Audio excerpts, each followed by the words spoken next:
Monday afternoon. Good to have you aboard as we kick off a broadcast day here on Mad Dog Unleashed.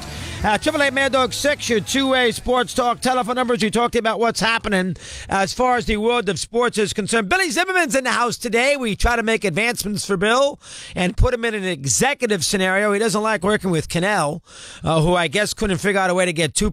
What idiot travels across, internationally, and the moron, he should know better. I mean, he's a football player who had everything handed to him forever and ever and ever. He never had to do anything for himself, and he doesn't know how to get two passports for his kids. They get to the airport, they can't get. I mean, that's the dumbest thing in the world. I mean, Torrey doesn't travel internationally. A, he can't afford it, and B, we have enough trouble making sure he knows that the nation's capital's in D.C., so we're not going to very well send him to Costa Rica. But, I mean, that is ridiculous. And then I got Bill here, and I had a huge day yesterday, a lot of golf with a lot of the execs, and we have tried to put Bill in a little bit better of a scenario, because the last thing we want Bill is to go run and produce those FS1 shows that he was going to do out in L.A. with Donovan McNabb and Annie Roddick. I convinced him not to. They had the worst ratings than the Get Up show hosted by Mike Greenberg. Another guy. Everybody, it's funny. Bill almost got hired by Mike and Mike, and if he stayed with Mike and Mike right now, he'd be out, because that show on ESPN at night and morning does absolutely nothing. And then Bill was off to L.A. Oh, God, did he want to move to L.A. in the worst way? Well, good weather. I remember one All-Star game, San Diego. Good afternoon, everybody. How are you here in the great SiriusXM? I remember one All-Star game. We went out to L.A., and I had Bill eating out of the palm of my hands over his fifth drink at Petco Park. And Bill was, and that's correct, Bill, and Bill can polish him, and no girlfriend, just him and I, and Bill, and we had the little Dervs thing with the MLB Network down the left field line, where the left field line where that big warehouse is, and Bill had a goal in mind. I want to work, I want to do something in California, so he has wheeled and dealed in all sorts of facets to get something in FS1 and Fox. That hasn't worked out. Now he's told Steve Cohen, if this new advancement for SiriusXM advances with a new building, 55,000 square feet in Hollywood, I'll take that job in a minute. Bill fell in love with Hollywood last year when he went out there for L.A. for the World Series, and he actually produced one of our shows. Oh, he loves L.A. So we got him going on.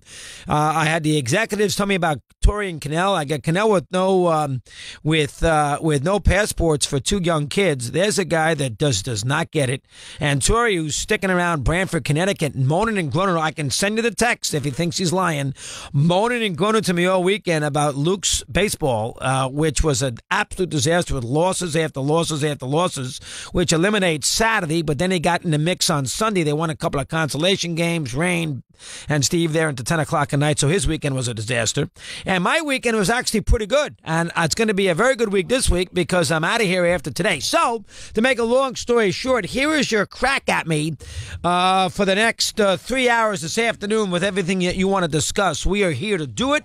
We got a little bit of this and a little bit of that as we have some fun here as far as the world of sports is concerned. Eddie Erickson is in the house today. Danny, what is your last name?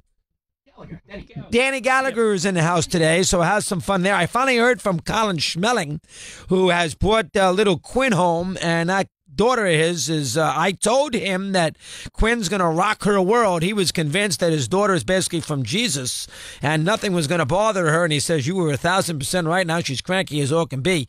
When you bring another child home with a child, look at me, Colin and Patrick, not too, it's tricky. So from that standpoint, that's where Colin Schmeling is. And I did play golf yesterday at Fenway, a golf course in White Plains, not the park in Boston, in White Plains, and boy, oh boy, what a spot that is. 1924 Tillingham, the whole 9 yards.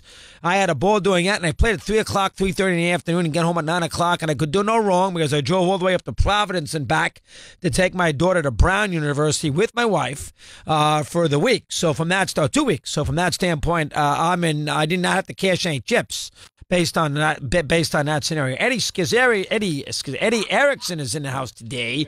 and he'll try to figure out a way to produce this show. We got a couple items to get to. Let me just get a few things on the board here, and away we go. First off, this is important, so that's the reason I'm leading with it. Portugal leads Iran today 1-0, and they are midway through their early second half. Obviously, this is a game that Portugal has to win. They and Spain are equal in the points. They both have 4. Iran has 3. So if Iran ever won this game today, they won't. But if they did, they would really. And of course, then if Spain beats Morocco, I think they play Morocco, right? And it's 1-1. And if Spain beat Morocco, you would have a situation where Portugal would be out of the tournament. So this is a huge game here in the second half as far as the soccer is concerned. Russia lost today, so they'll be the Group B runner-up or the Group A runner-up. They will play the first-place team in this bracket in the knockout round. Uruguay beat them 3-0. So those are the 2 games you need to keep an eye on as we basically wrap up. Just about, not quite, but wrap up this first round and start the second round at the end of the week. Still Belgium and England to play, and still some things to need to sort out. And Argentina still has a chance. If they can somehow beat Nigeria, they can get themselves in if Iceland loses to Croatia. We'll get to that, if you care, a little bit later on. That's the first thing today. We'll do a little baseball later, but a lot of sweeps and some issues for some teams this week. None more so than the Cubs, who walked into Cincinnati. The Reds, who have played and been very streaky, but more competitive. The Reds win 4 in a row from the Cubbies, and they won yesterday down 6-1 in the 7th inning, and they scored 7 runs and beat the Cubs and beat them 4 straight times. Wow. And now the Cubs got to go to L.A. to play the Dodgers. And the Dodgers have played really well, so that is a very strange. Here it is. We thought Milwaukee and the Cubs could break off and run. Cardinals win the last 2 games against the Brewers to stay within shouting distance. And the Cubs, who just can't shake the Milwaukee team after they've had a pretty good week. 2 out of 3 in St. Louis, 2 out of 3 Dodgers. They walk into Cincinnati, no Chris Bryant or whatever. It doesn't make any difference. And end up losing 4 straight games. That's a terrible job by the Cubs. So we have that here as far as the afternoon is concerned. We can discuss that. And then, of course, the NBA, which we're going to do here shortly. And the issue now as we get ready for free agency is where these big stars are going to play. And it was a very good story, and I should tell you who wrote it because we got to give them credit. They have 2 pretty good writers. The USA does a good job with the NBA, and they have 2 good writers that I don't talk about necessarily, and I should, because we should give them the credit where credit is due. But the one story today, if I can find it now, basically said that, LeBron might be running out of opportunities of where he can go play because of the fact that, if Chris Paul stays where he stays, and the same thing goes with, say, Paul George in Oklahoma City, and I don't have the writer here right now, and then if Kawhi does not get traded, Sam Elbert, it's either Jeff Ziegler or the other one, Sam. I'm Sam Amick, one or the other. But they wrote a good story today. And George seems like he's going to stay. Paul George, Chris Paul, no issues with Houston, despite contrary to that. And then, of course, Kawhi. Why would the Spurs do the Lakers any favors with Kawhi Leonard? So if that's the case, where's LeBron going to go? We're going to get to that a little bit later on. We'll get Stephen A. on here. He's good at that stuff. We'll break it down with him in the bottom of the hour. But your calls are next on a busy afternoon. Good to have you with us on this Monday. It is the 25th of June, 2018. We'll take a time out and we will continue right after this.